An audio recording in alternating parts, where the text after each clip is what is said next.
Hola amigos, buenos días. En este momento los vamos a acompañar con la videoclase Claves de lectura del marco legal del entorno digital. Esta charla tiene como propósito pedagógico fundamental ubicar las coordenadas de interpretación de lo que significa el marco normativo que hoy tenemos en Colombia. ¿Cómo se explica desde el punto de vista de las transformaciones históricas y sociales, de las transformaciones económicas, este marco de carácter normativo? Entonces, los invito para que me acompañen, para que si están allí en directo, me puedan compartir las preguntas que estimen convenientes.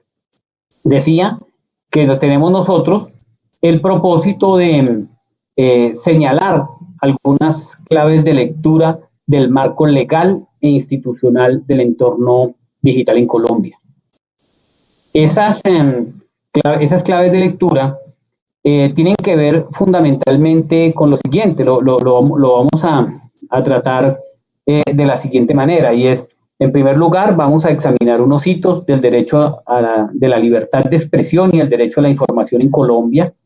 identificar un breve itinerario de lo que ha sido la intervención del Estado en las comunicaciones, prensa, radio, televisión e internet en el país, en primer lugar. En segundo lugar, identificar lo que ha sido la regulación de las telecomunicaciones y servicios de valor agregado en el último cuarto del siglo XX. En tercer lugar, precisar las coordenadas internacionales, lo que significó el desarrollo del informe McBride en los años 80 y hasta las cumbres mundiales de la Sociedad de la Información de Túnez y Ginebra en 2003 y 2005 respectivamente, que fueron desarrolladas en el ámbito de la Unión Internacional de Telecomunicaciones, que es otro organismo especializado del sistema de las Naciones Unidas. En cuarto lugar, veremos cuál ha sido el papel de los relatores para la libertad de expresión y lo que tiene que ver con sus intervenciones relacionadas con la regulación del entorno digital. Finalmente, allí haremos la inscripción de la manera como deben comprenderse las leyes 527 del 99, 1266 de 2009, la ley 1341 de tecnologías de la información y las comunicaciones y la ley 1581 de 2012. Siendo este nuestra agenda de trabajo, pues le agradecería pues que quienes nos estén acompañando pues nos puedan compartir las preguntas del caso. Vamos a empezar por señalar lo siguiente. Si un ciudadano del común, digamos, tiene la necesidad de acercarse a los marcos legales o acercarse a las tecnologías, digamos, para comprender un poco sus implicaciones desde el punto de vista jurídico, eventualmente ese ciudadano podría tener una preocupación del orden de saber si le es posible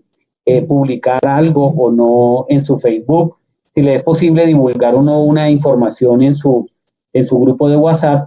y digamos su preocupación se vuelve una preocupación pragmática de poder dar una orientación de carácter puntual. Sin embargo, para aquellos profesionales que se forman en el campo del derecho de la comunicación o que se forman para convertir, digamos, las tecnologías de la información y las comunicaciones en una herramienta para desarrollar su actividad laboral, su actividad económica y su actividad productiva, es necesario que pueda existir una comprensión mucho más amplia de lo que significan en estas normativas, de tal manera que pueda construir dentro de sus competencias profesionales, tener un mapa, poder tener unas coordenadas, poder tener una cartografía que le permita permanentemente contar con coordenadas para determinar el contexto, el origen y las implicaciones de carácter jurídico, porque de lo contrario es que cada vez que tenga una dificultad, un problema relacionado o una inquietud con el manejo de las tecnologías de la información, pues eventualmente el profesional pues podría recurrir a consultar un abogado pero lo ideal es que dentro de sus herramientas de carácter profesional pueda dejar la capacidad instalada para contar con herramientas de análisis que le permitan rápidamente poder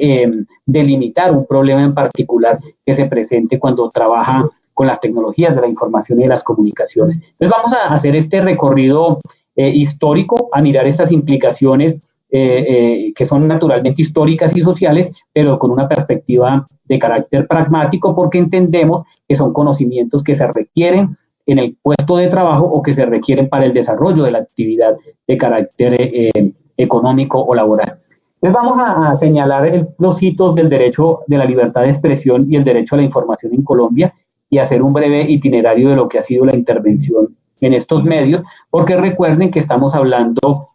también de actividades de carácter multimedios y estamos hablando también de convergencia. Hay medios que vienen en convergencia y es necesario comprender esa idea.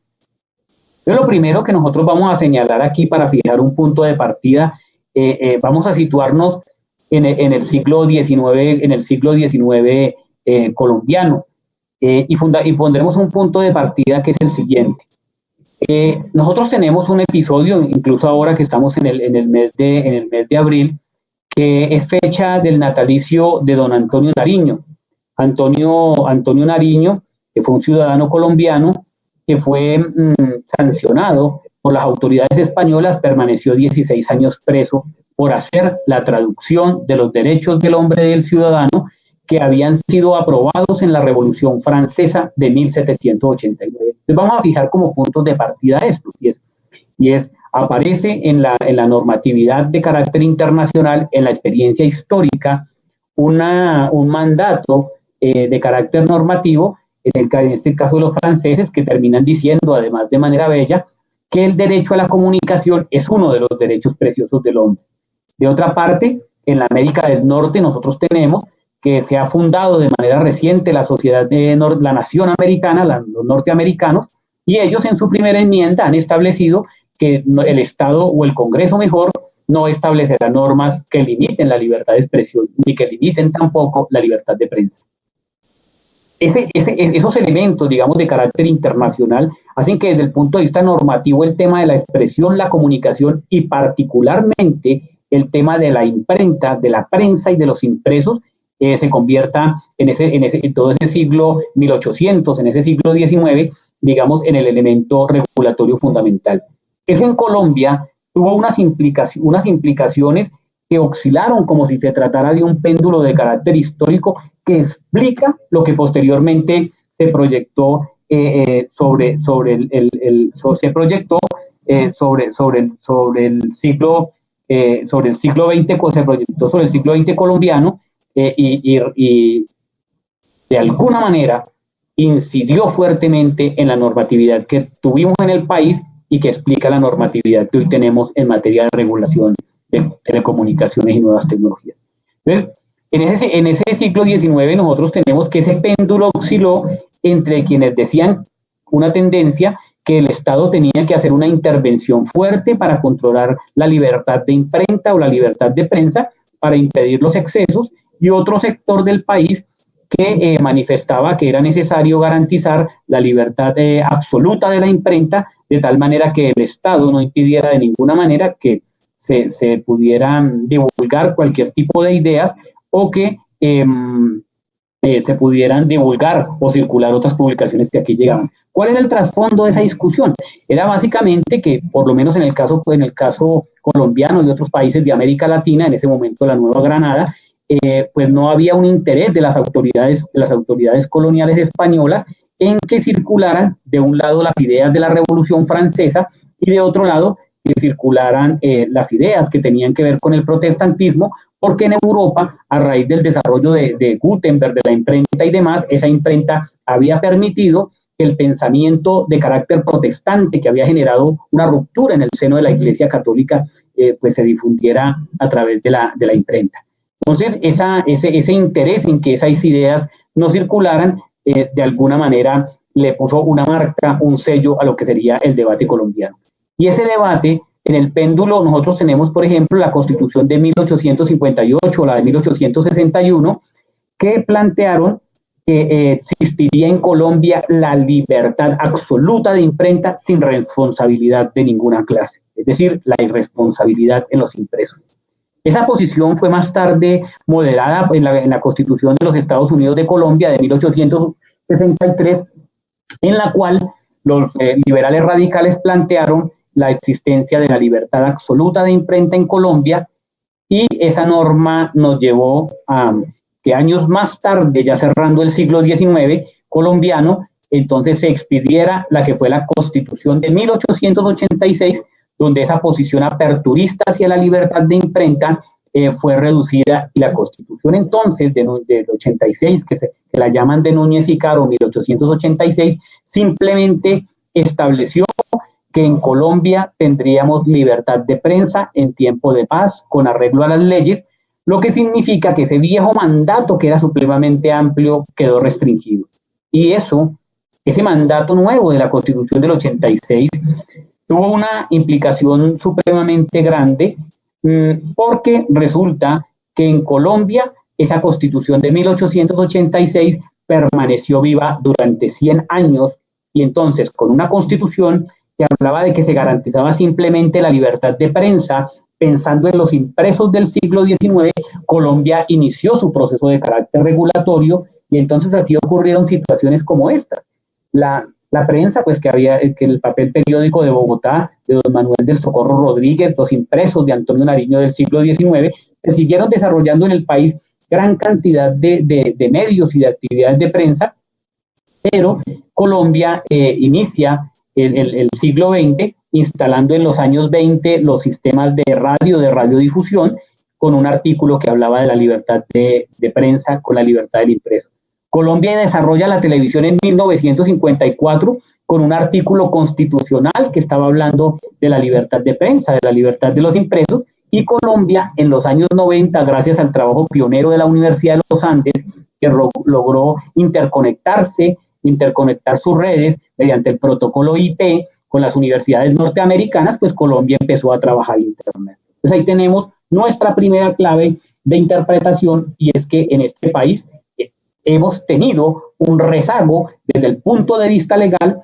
un destiempo en la regulación de las comunicaciones y las telecomunicaciones, toda vez que mientras desde el punto de vista constitucional se hablaba de la libertad de prensa, con ese artículo de libertad de prensa seguíamos regulando otros servicios de comunicaciones y de telecomunicaciones que utilizaban el espectro radioeléctrico o que utilizaban otro tipo de redes. Ahora bien, cuando nosotros hablamos de prensa, radio, televisión e internet, pues tenemos que mirar lo siguiente, que estamos hablando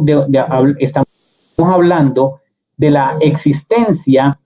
de un gran mercado, porque usualmente se piensa que se trata únicamente de las grandes marcas, y cuando uno desarrolla actividades en ese mercado o pretende, digamos, trabajar esos nichos, pues debe conocer la magnitud de los mismos. Entonces, en Colombia, lo que fue Andiarios en su momento, hoy nosotros tenemos una gran cantidad de periódicos de carácter nacional, de carácter regional en el país, que han estado migrando hacia las plataformas. De otro lado, tenemos en el país en radio cerca de unas 1.600 emisoras, entre emisoras de carácter comunitario, entre emisoras de interés público, entre emisoras de carácter comercial, entre emisoras que se han agrupado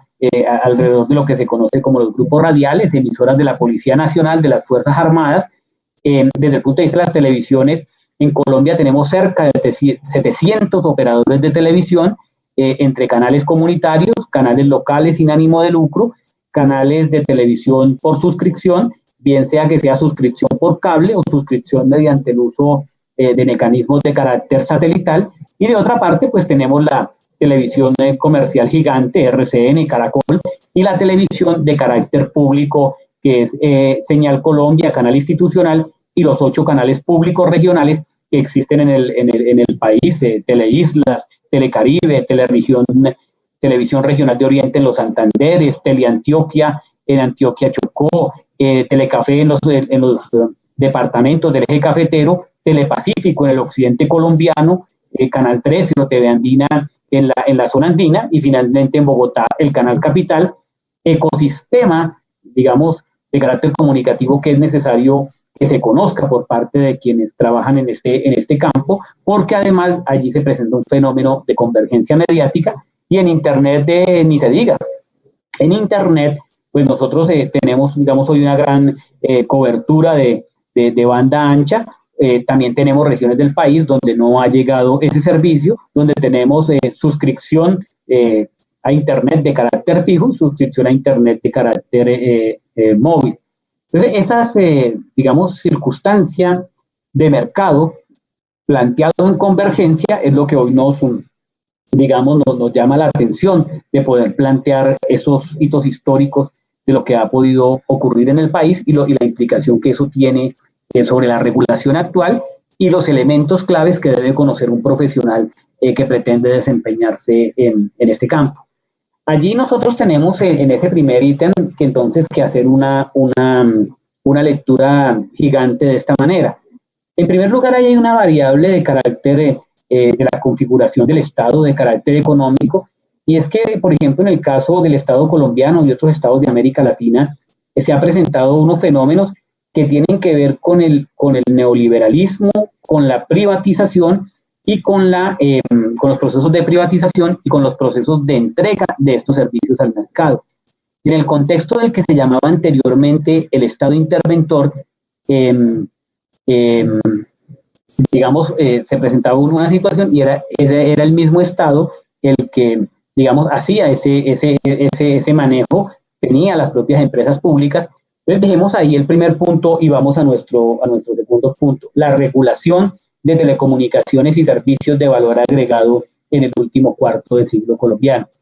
Entonces, lo primero que tendríamos nosotros que señalar es que en el año 1936 Colombia dijo, mire, este tema del espectro es un asunto de carácter público, este es un bien público, yo lo voy a manejar, y el país durante ese siglo pues empezó a desarrollar regulaciones que se transformaron fundamentalmente en el último cuarto del siglo XX. ¿Qué elementos encontramos nosotros allí? En primer lugar, como lo decía, en el marco de lo que se llamaba el Estado interventor existía una sola empresa, como era el caso de Telecom, pero esas empresas luego fueron privatizadas y con el proceso de privatización se permitió entonces el ingreso a ese mercado de otros prestadores de redes y servicios de telecomunicaciones, lo que significó que las telecomunicaciones que posibilitan el trabajo en la red, que posibilitan estos medios y además telecomunicaciones, que son un servicio público, ya vamos a ver el concepto de servicio público, esas telecomunicaciones pues soportan la prestación de servicios de radio, televisión o de lo que hoy conocemos como Internet y que en su momento fue conocido como servicios de valor agregado.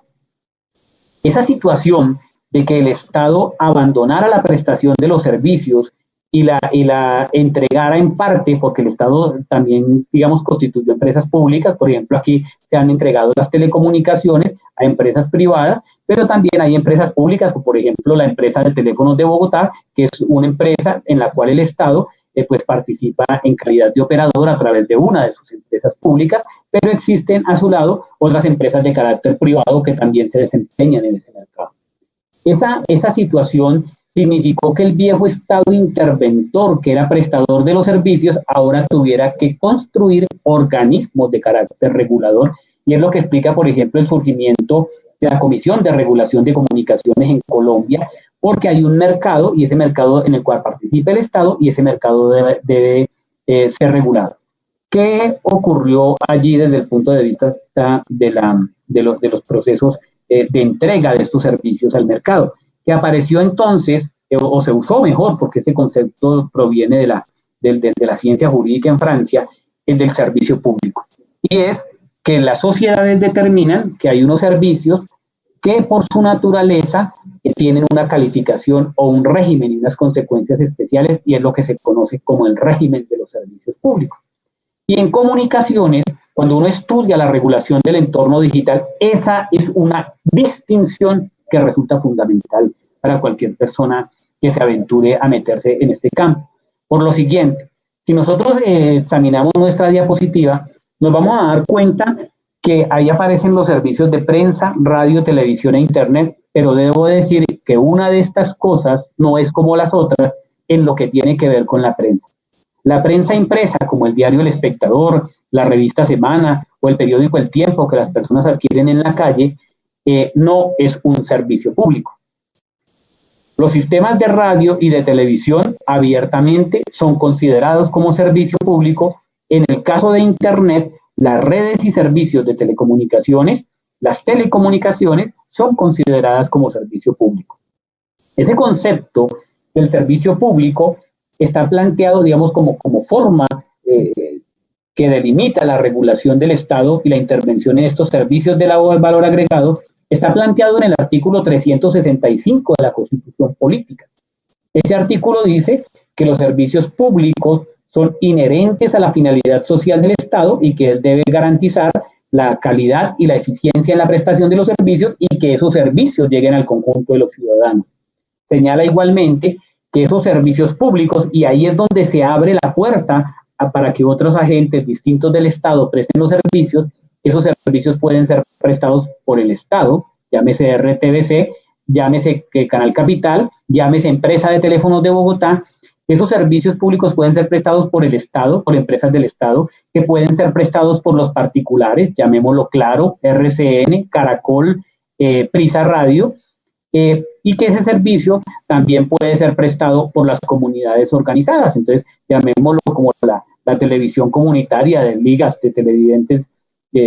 ligas de barrios de televidentes que prestan el servicio por autorización del Estado. Entonces, allí es donde aparecen, tanto en radio como en televisión, las modalidades de prestación de esos servicios que complejizan aún más ese ecosistema de carácter mediático en el país y que debe conocer una persona que se adentra o se aventura en conocer la regulación legislativa en el entorno digital. Determinar cuáles servicios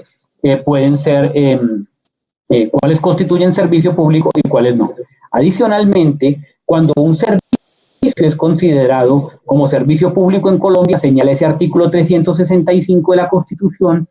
ese servicio debe tener un régimen legal especial. ¿Esto qué quiere decir? Que si a mí me dicen que una actividad es un servicio público, en algún lugar de la normatividad colombiana debe existir un marco normativo especial que lo regula. Así, si yo estoy hablando de que la radio es un servicio público, en la ley 1341 de 2009, ley de TIC, hay un régimen especial de la radio, una ley especial para eso, unas normas especiales.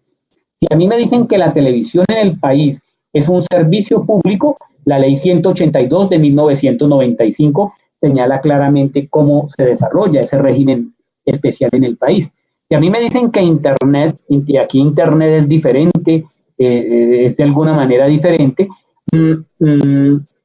los servicios de telecomunicaciones que permiten la prestación de Internet son considerados servicio público. Entonces esas empresas que proveen ese tipo de soluciones son empresas que prestan un servicio público que me traen a mí la red de acceso a Internet a mi casa, a mi empresa, a mi corporación, están allí metidas en ese negocio. Entonces, cuando yo estoy examinando la regulación de telecomunicaciones y servicios de valor agregado en el último cuarto de siglo, debo decir que ese servicios de valor agregado tiene que ver con el hecho de que fue el término que se utilizó en su momento, estoy hablando en los años 90, particularmente Colombia modificó su normatividad con el decreto ley 1900 de 1990, digamos que fue una gran reforma allí empezó el proceso de privatización de Telecom y apertura al mercado de las telecomunicaciones, y en ese proceso, entonces es que aquellos servicios, así que aquellos otros usos de voz, datos, video y demás, que permitían las redes de cobre que habían sido enterradas en su momento para actividades de carácter telefónico, pues permitían la interconexión mediante el protocolo IP y la circulación, digamos, de otro tipo de información por estas redes. Entonces se llamaba de valor agregado porque en esas redes permitía que pudiera de manera agregada circularse otro tipo de contenidos distintos del telefónico. Por eso es que cuando uno va a la raíz para entender qué es Internet, es generalmente, digamos, la manera más sencilla de verlo, es que Internet es este protocolo IP que permite la interconexión de redes. Cuando la Universidad de los Andes acude en su momento al ICFES o al Francisco José de Caldas para decirles, mire, yo logré conectarme con las universidades norteamericanas, lo que le está diciendo es, eureka, logré hacerlo, logré interconectarme para fines distintos de la que se manejaba en su momento, que era la telefonía básica nacional e internacional, la telefonía pública básica nacional o internacional. Entonces, digamos, ahí tenemos que ese manejo de servicios de valor agregado es el término mediante el cual se conoció Internet en su momento. En el caso de Internet, y me voy a detener ahí un momento, nosotros tenemos una situación muy particular cuando la Universidad de los Andes fue para efectos del manejo de los dominios CO, de las direcciones www, etcétera, y la asignación de los dominios CO, que es uno de los, ese es uno de los insumos, de los insumos, de las herramientas para poder acceder a la red, es tener una dirección donde me contacten y de poder tener, digamos, los dominios CO. Colombia no tuvo una situación muy afortunada en la medida en que, como no le paró bolas, no le puso atención al asunto, fue la Universidad de los Andes la que manejó el tema durante muchos años. Eso terminó en una demanda y finalmente, mediante la ley 1065 de 2006, se determinó que ese recurso de los dominios CO es un bien de carácter público y que el Estado es el que, a través de terceros, pues otorga este tipo de registros en lo que corresponde al Estado colombiano, naturalmente, porque pues hay otras organizaciones, otros países que, digamos, están otorgando estos dominios como recursos para acceder a la Internet. Porque aquí hay que hacer una distinción. Una cosa son las redes de telecomunicaciones y otras, digamos, son las aplicaciones, los desarrollos de software que permiten, digamos, ese tipo de interconexiones, el desarrollo de ese tipo de dispositivos que permite la interconexión y que permiten, digamos, la circulación de voz, datos, video y demás. Esa, digamos, fue la situación en Colombia y volveré nuevamente sobre ese punto, pero digamos, esa es de alguna manera la gran modificación. Entonces, si recogiéramos nuestros hitos para determinar coordenadas, en el primer hito lo que tenemos es que Colombia, digamos, tuvo un destiempo desde el punto de vista legal. Mientras en el mundo se discutían otras cosas, Colombia seguía pensando en la libertad de prensa. En segundo lugar, en la regulación de telecomunicaciones y servicios de valor agregado aparecen, digamos, los fenómenos de privatización, de entrega de estas actividades al mercado y adicionalmente, pues, digamos, el desarrollo del concepto de servicio público que permite que los particulares, comunidades organizadas y que el propio Estado sean prestadores de servicios, lo que hacen hacer organismos de carácter regulador y, pues, en consecuencia, pues, herramientas, instrumentos regulatorios de carácter legal, de carácter económico en estos mercados. Un tercer elemento, digamos, que es una coordenada fundamental para comprender el marco legislativo del entorno digital, tiene que ver con lo que ocurrió en los años 80, 1980 del siglo pasado, en el contexto histórico de lo que se conoció como el conflicto oeste-oeste, de la Guerra Fría, de la pelea entre el capitalismo liderado por los Estados Unidos y el comunismo liderado por los Estados, en su momento, por la URSS, por la Unión de Repúblicas Socialistas Soviéticas. Surgió, digamos, como una tercera alternativa, que fue el foro de los llamados países no alineados. En el marco de esos países no alineados surgió un discurso, que era el discurso del nuevo orden internacional de las comunicaciones, que finalmente fue recogido por los años 80, 1980, en un informe famoso que se conoce como el informe McBride, que, a propósito de los nuevos desarrollos tecnológicos que ya se veían en el mundo, pues planteó que se debía construir un derecho a la comunicación, discutir políticas de carácter comunicacional, lidiado en este momento por la UNESCO, que, como sabemos, es un organismo especializado del sistema de las Naciones Unidas, que es la Organización de Naciones Unidas para la Educación, la Ciencia y la Cultura. Esa avanzada de carácter legal de poder regular la comunicación en el marco de los desarrollos tecnológicos que ya se veían venir en los años 80 del siglo pasado, no gustó en algunos países, en algunos sectores empresariales. De hecho, la Gran Bretaña y los Estados Unidos se retiraron a propósito de este informe, se retiraron de la UNESCO. Ese debate no se pudo resolver, era un debate contra el control hegemónico de las comunicaciones, y finalmente viene, digamos, un nuevo paralelo, un cambio de enfoque, y es lo que ocurre ya avanzados otros 20 años, con las cumbres mundiales de la Sociedad de la Información de Túnez en 2003 y Ginebra de 2005, que se desarrollaron ya no en el marco filosófico, cultural y educativo de la UNESCO, sino que se desarrollaron fundamentalmente en el marco técnico de la Unión Internacional de Telecomunicaciones. La UIT, tenemos que decirlo, es un organismo especializado del sistema de las Naciones Unidas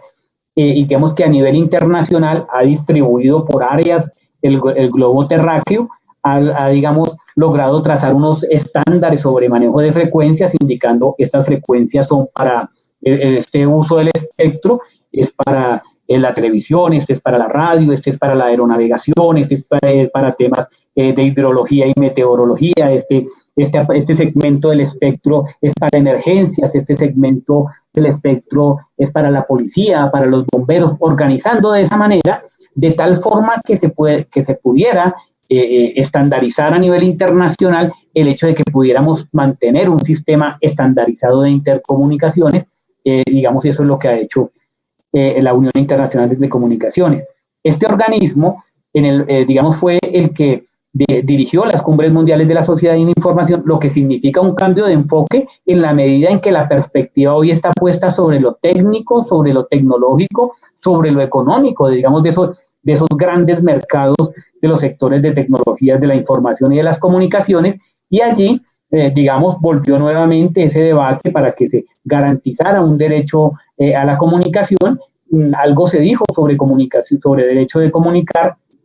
en la declaración de principios, pero realmente, digamos, lo que se ha mantenido allí es el viejo discurso que quedó plasmado en la Declaración de los Derechos Humanos de 1948. Y digamos, el enfoque aquí es más de gobernanza de la red, un enfoque más hacia lo comercial que de pronto el enfoque un poco cultural y humanista que estaba buscando en su momento la UNESCO. Y ese asunto, digamos, resulta fundamental porque resulta que se ve acompañado con una gran transformación en el seno de los organismos internacionales. Aquí debo entonces hacer una precisión y es esta. Los países, los estados son personas jurídicas internacionales y ellos tienen la capacidad de adquirir derechos o de adquirir deberes. En esa medida, esos países se han asociado a nivel regional y entonces aparecen organismos regionales. ¿Cuál es un organismo regional? La OEA, la Organización de los Estados Americanos,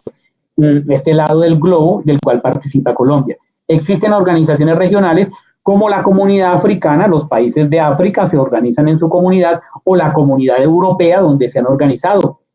los países de Europa. Entonces, en estos organismos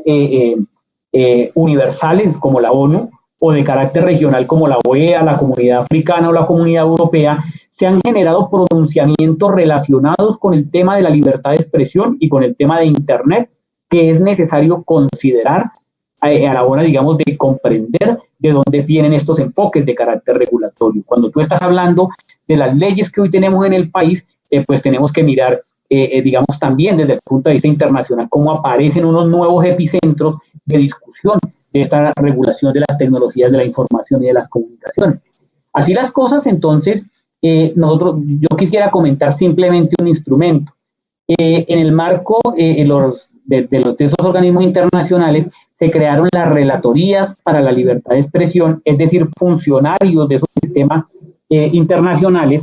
que se dedicaron, digamos, a hacer seguimiento a posibles violaciones a los derechos humanos, pero también pusieron su vista sobre las implicaciones de carácter regulatorio que hoy tienen las nuevas tecnologías, particularmente Internet. En una de sus declaraciones, declaraciones conjuntas, que yo la fijé allí la fijé en su momento en los anuncios, para que, pues la fijaremos nuevamente para que los amigos puedan consultar el tema. Comenté esta declaración de los relatores sobre la libertad de expresión sobre Internet. Esas preocupaciones que nosotros de manera diaria, de manera cotidiana tenemos sobre Internet, no son nuevas y son compartidas con otros países, y la humanidad y Colombia, digamos, está avanzando en ese camino y aún tenemos áreas cubiertas donde ya hemos regulado y otras áreas grises donde nos seguimos preguntando si es necesaria esa regulación en Internet. Entonces, digamos nosotros que tenemos allí. Nosotros tenemos que la declaración sobre Internet de estos relatores plantea asuntos que son de nuestra preocupación cotidiana. A nosotros nos habían enseñado en la universidad, nos habían enseñado en el colegio, que cuando nosotros hablábamos de un Estado, o sea, el Estado como unidad de interpretación de lo político, del gobierno, del manejo de lo público, nos habían dicho que un Estado tiene 4 elementos. El primer elemento que contiene el concepto de Estado es un territorio. Todo Estado debe tener un territorio. En segundo lugar, que todo Estado debe tener una población. Esa población pueden ser varias naciones, como en el caso de Bolivia o en el caso de Colombia, donde tenemos 102 pueblos indígenas, 62 lenguas, pero digamos existe una población asentada en ese territorio. Un tercer elemento del Estado es lo que se llama la soberanía, que dicho de otra manera es un poder establecido y obedecido. Hay un aparato de carácter estatal que la gente lo ha aceptado, lo ha establecido y lo obedece, reconoce el poder de esas instituciones y de esos funcionarios. Y en cuarto lugar, existe lo que se llama el elemento del reconocimiento de carácter internacional. ¿Qué quiere decir esto en la práctica? Que otros estados reconocen que allí delante tienen a la República de Colombia un nuevo estado. Esos elementos, digamos, sobre los cuales se había construido la regulación en diferentes áreas, se ven erosionados con el tema de las tecnologías de la información y de las comunicaciones. Y pongo un par de ejemplos para explicitarlo. Si hace 50 años nosotros hubiéramos instalado una repetidora o un transmisor para la radiodifusión en la serranía del Perijá, eventualmente podríamos terminar con la capacidad de ese transmisor penetrando con nuestra señal, con nuestros contenidos radiales, territorio venezolano, y ahí simplemente bastaba con que pudiéramos hacer un acuerdo o pudiéramos hacer la reducción de la potencia del transmisor y no teníamos mayor problema para no invadir el espectro electromagnético de un territorio nacional diferente, como sería el Estado de Venezuela. Eso no ocurría en su momento. Pero hoy la situación es distinta. Es que resulta que como funcionan, digamos, estos protocolos de interconexión de Internet que permiten interconectar redes, pues el tema de las fronteras nacionales se vino abajo. Y al venirse ese tema abajo, entonces vienen preocupaciones como estas. Se erosiona ese concepto de la territorialidad, pero al erosionarse la territorialidad de manejo, es decir, el Estado gobierna y maneja dentro de su territorio, pues también se erosiona un concepto de la jurisdicción y la competencia que tiene ese Estado respecto de acciones de medios que puedan impactar en su propio territorio. Me explico. Eventualmente yo podría terminar aquí mi videoclase y decido entrar a Internet y tomar prestado sin ningún permiso un contenido, tomar un contenido de una organización, de una empresa norteamericana y distribuirlo en Internet, lo que significaría de mi parte que yo estoy aquí sentado en este momento en territorio colombiano, pero he ingresado a Internet y he tomado un material de propiedad de una compañía radicada en los Estados Unidos. Entonces, vea que ahí podría venir un problema. Si a mí me acusan, digamos, de tomar indebidamente la propiedad intelectual, ¿quién me juzga a mí? ¿El Estado colombiano? ¿El Estado norteamericano? ¿Me llama un juez de la Florida? Entonces, ese concepto, digamos, termina por erosionarse. Ahora bien, yo podría en este momento tomar también mi Internet, mi plataforma, y lanzar, digamos, actividades de carácter comunicacional que pueden terminar afectando los intereses o la estabilidad política o económica de agentes asentados en otros territorios, digamos, por poner un ejemplo, el territorio venezolano. Entonces, la pregunta es, ¿viene el gobierno venezolano, envía un piquete de policías o de jueces para que venga a buscarme en razón de mi expresión? Se han erosionado esas fronteras y han significado la pérdida de la jurisdicción. Ese es un elemento que, digamos, es ahí fundamental desde el punto de vista Entonces, ese territorio se erosiona, esa población podría eventualmente, digamos, ser sujeto de diferentes tipos de jueces nacionales o extranjeros en la medida en que pueda, digamos, incurrir en faltas de esta manera. Yo podría cometer una falta hoy aquí de apropiarme y distribuir un producto norteamericano y un día decido viajar a los Estados Unidos y eventualmente allí tengo una causa, podría tener una causa por parte de algún juez norteamericano por haber hurtado un material protegido internacionalmente. O sea, vienen ese tipo de situaciones, digamos, que se presentan allí desde el punto de vista legal. Desde el punto de vista de la población se produce un fenómeno muy importante y es que anteriormente lo que nosotros teníamos eran medios de comunicación u operadores que se registraban ante los ministerios, ante los organismos públicos, pero nosotros tenemos en este momento, digamos, casos muy simpáticos, por ejemplo, como el caso de la niña EPA Colombia. Ella es una niña que debe estar alrededor del millón de personas que ya tiene en su red, y aquí en Colombia hay medios que no alcanzan a tener una audiencia de 200.000 personas. Es decir, que una sola persona que tiene su dispositivo, que está metida en las redes, que ha contratado un plan, puede llegar a tener mucha más audiencia que la que puede tener un medio de carácter convencional que ha accedido a una licitación, pero la niña no es un medio de comunicación, pero, digamos, tendría mayor audiencia y si llegara a causar un daño desde el derecho de la comunicación, digamos, o a la información o dañar a alguna persona con alguno de sus dichos, eventualmente, un ejemplo, un hipotético, pues su impacto podría ser mayor. Entonces, tenemos que fijarnos aquí en lo siguiente: esa regulación no solo se presenta para las empresas instaladas y establecidas, sino que el ciudadano en sí mismo se convierte de alguna manera en una especie de medio de comunicación unipersonal, o podría eventualmente, digamos, hacerlo una empresa, en que pues vienen todas estas responsabilidades que ya empiezan a significar cosas muy curiosas en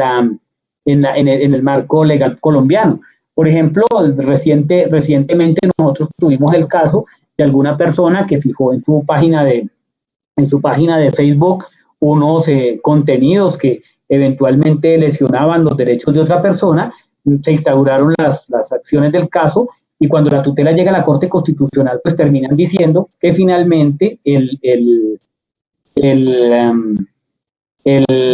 necesario rectificar, que se haga una rectificación en un muro de Facebook, y ahí debemos recordar que el derecho de rectificación nació en principio, fue para los medios de comunicación, pero eso de la rectificación en Facebook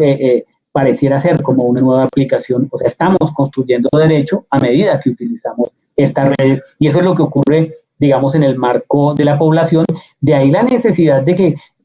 el conjunto de las personas que utilizamos las redes conozcamos estas normatividades, esas limitaciones a la libertad de expresión. Y finalmente, en el tema de lo que llamaríamos reconocimiento de carácter internacional, pues eso significa que un Estado reconoce a otro. Y aquí se han venido presentando cosas en este campo, y es que no solo en los tratados y en los convenios internacionales, sino que en lo que, digamos, universales, mundiales, sino en aquellos como los tratados de libre comercio, se han venido introduciendo fórmulas que tienen que ver con las telecomunicaciones, de una parte dada su penetración, y de otra parte fórmulas que tienen que ver con el manejo de la propiedad intelectual, con la protección de la propiedad industrial, con la protección del derecho de autor, porque resulta que nosotros estamos hoy, digamos, en una nueva revolución, en esta revolución, digamos, en que el conocimiento se convierte en un elemento fundamental para la competencia, y ese conocimiento, que es producto de la inteligencia, del talento de las personas,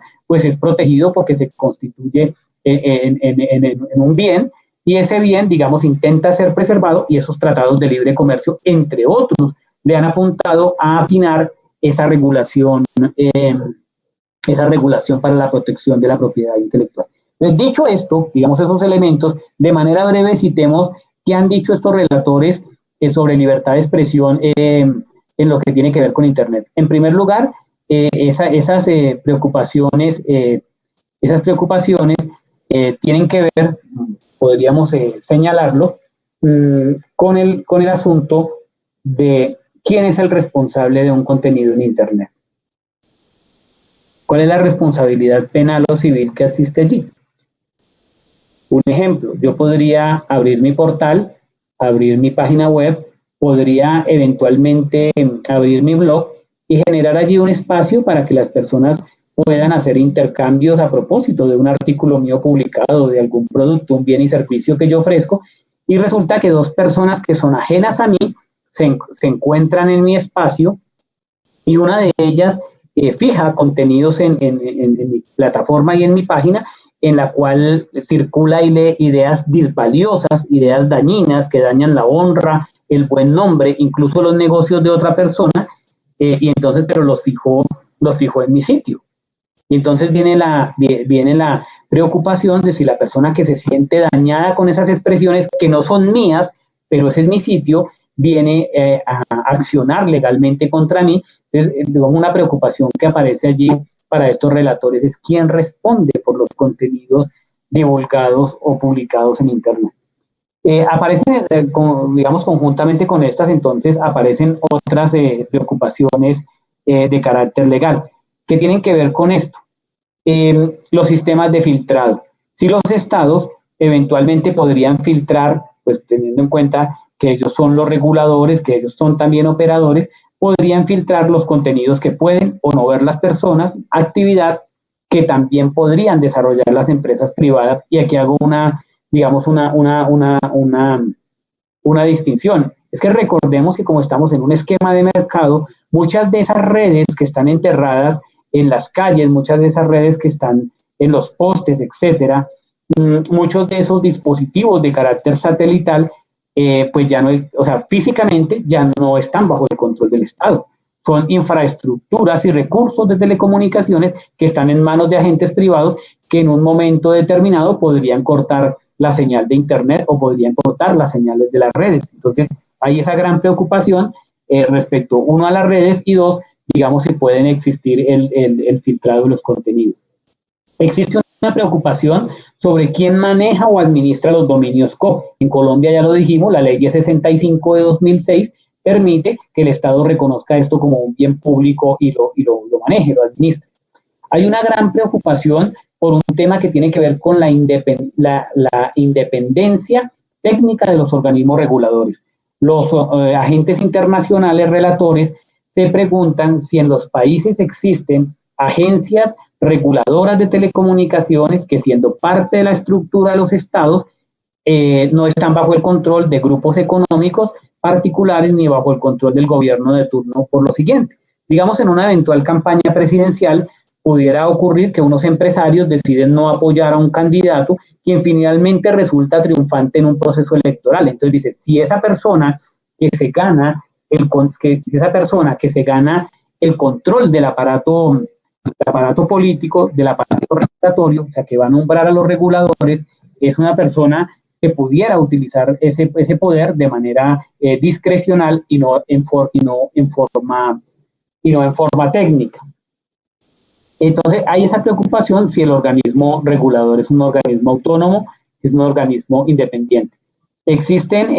preocupaciones también por el hecho de poder plantear que el Internet, su acceso pueda ser considerado de manera libre y que pueda también pensarse en que, digamos, se distribuya y que sea un elemento de desarrollo económico y de desarrollo social generalizado. O sea, fundamentalmente, digamos, existen esas preocupaciones y la preocupación que ya señalaba al comienzo, bueno, ¿y quién maneja aquí los problemas de jurisdicción? Si Internet y si estas redes permiten que yo con mis contenidos termine cruzando virtual y físicamente las fronteras de otros países y eventualmente afectando valores y bienes jurídicos, allí cómo vamos a manejar esa jurisdicción de carácter internacional para determinar quién es que va a sancionar estas situaciones que se puedan estar presentando. Entonces, esto, digamos, yo voy a enviar el enlace para que puedan mirarlo de manera directa. Esos elementos se proyectan sobre la regulación que los amigos están examinando y que está allí de manera específica relacionada en el módulo. Realmente comprender cómo está funcionando esa regulación requiere de tener estas coordenadas. Nosotros, de manera fría, entrar a mirar las normas,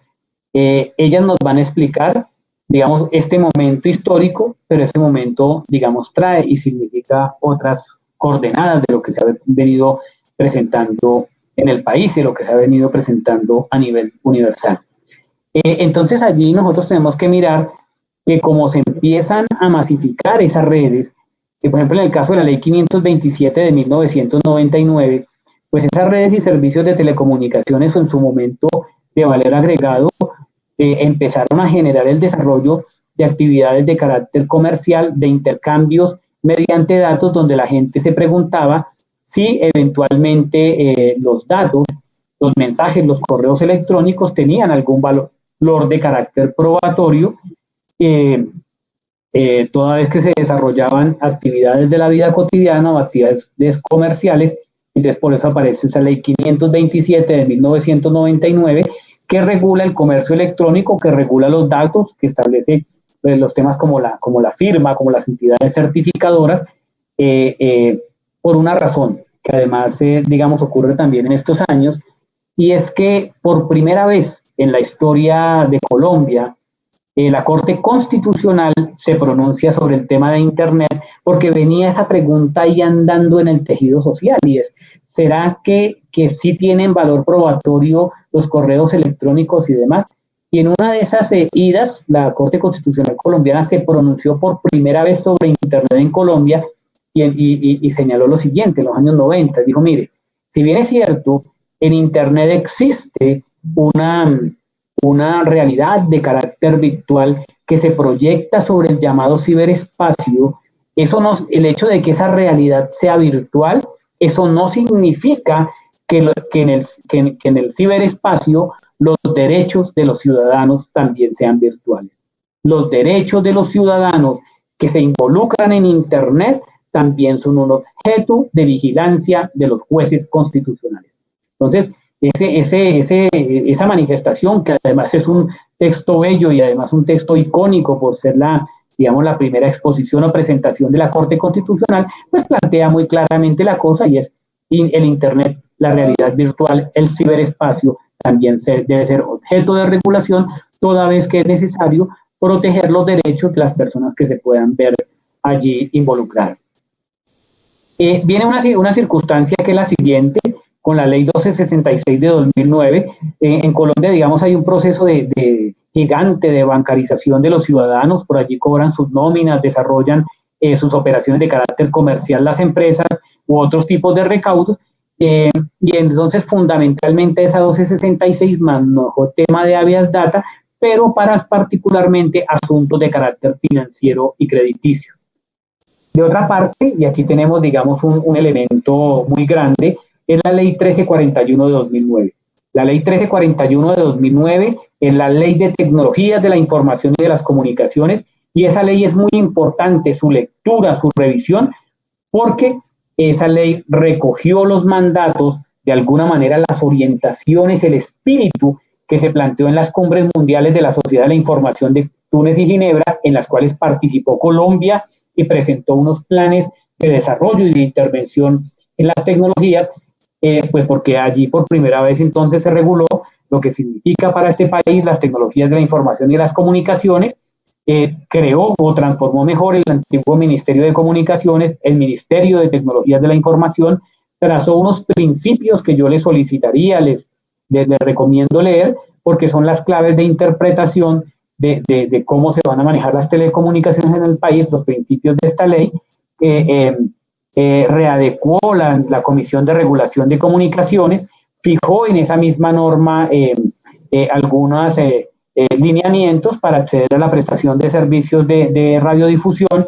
fijó, digamos, parámetros para que los prestadores de redes y servicios de comunicaciones tengan que registrarse y de cumplir con una serie de condiciones. Entonces, digamos, esta ley se convierte en una ley, digamos, que es fundamental para poder proyectar sobre la otra normatividad que tiene que ver con tecnologías de la información y de las comunicaciones en Colombia, para poder entender Internet y para poder entender el tema de medios en convergencia, porque no se trata únicamente de Internet. Finalmente, la Ley 581 de 2012, digamos, lo que hace es que, pues, con esta penetración, con ese avance, con esa utilización, digamos, de las tecnologías de la información y la consecuente captura y almacenamiento de una gran cantidad de datos que involucran los derechos de las personas naturales y de las personas jurídicas, su derecho a la intimidad, la protección de la honra, de los bienes de las personas, pues fue necesario que se establecieran unas limitaciones, que se estableciera una regulación para determinar cuáles datos entran o no entran en el dominio público, cuáles datos corresponden realmente, son privados, cuáles son semiprivados, cuáles entran definitivamente en la órbita de la intimidad de las personas, y para poder determinar, digamos, roles, quién es, está manejando los datos o le está almacenando, en este caso, una fuente, quién es el titular del derecho, mis datos bancarios o mis datos de mi actividad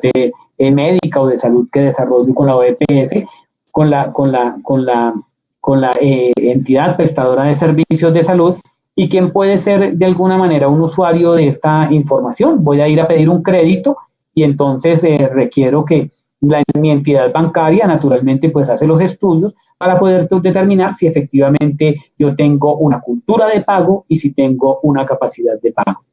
Entonces, amigos, amigos y amigas, pues muchas gracias por acompañarnos a compartir estas coordenadas, digamos, de lectura de lo que hoy está ocurriendo en relación con el marco legislativo del entorno digital, y pues con esto esperaría, digamos, yo construir un contexto y repasar de manera muy breve unas coordenadas de lo que está ocurriendo a nivel internacional. Entonces, concluyamos y recojamos de manera muy breve. Nuestro primer hito tiene que ver fundamentalmente, la primera coordenada a entender es que Colombia ha tenido un destiempo desde el punto de vista regulatorio, que en el siglo XIX, en el siglo XX lo tuvo al tener durante más de 100 años ese artículo 42 que hablaba de la libertad de prensa para regular temas que manejaban el espectro con otros servicios de redes y telecomunicaciones. El segundo elemento tiene que ver con el último cuarto de siglo, donde, digamos, hay una transformación de carácter socioeconómico, donde se pasa del Estado interventor a un Estado que abre los mercados. En tercer lugar, abre los mercados y pues se genera en el marco de la lógica del servicio público, y es donde es fundamental el concepto de servicio público. En tercer lugar, los debates, digamos, que se han proyectado sobre el derecho a la comunicación, que en su momento nacieron como debates digamos, de corte humanista, de corte de la cultura y de la educación con la UNESCO, y hoy se proyectan más como debates de carácter técnico, de carácter tecnológico, como un debate de mercados que está fundamentalmente liderado por la Unión Internacional de Telecomunicaciones en el marco de lo que podríamos llamar la gobernanza de la red, la gobernanza de las redes. Aparece, digamos, un fenómeno reciente, y es que lo que evidencia, digamos, esas transformaciones que ha venido suscitando Internet se presenta en el marco de los relatores internacionales para la libertad de expresión, y es que ese viejo estado clásico se erosiona en cuanto a comunicaciones, en cuanto a la regulación de sus telecomunicaciones, toda vez que se presenta esa situación de que el territorio, la jurisdicción, la población y el reconocimiento internacional se transforma. Y finalmente, digamos, como coordenada quinta, que es la que tenemos aquí planteada, es que estas leyes y estas normas que nosotros vamos a estudiar en este módulo del marco legislativo en el entorno digital se leen en esa otra matriz. Ese es el prisma para poder comprender lo que significan estas normas, digamos, en que el momento histórico en el que han surgido, y poder de ahí en adelante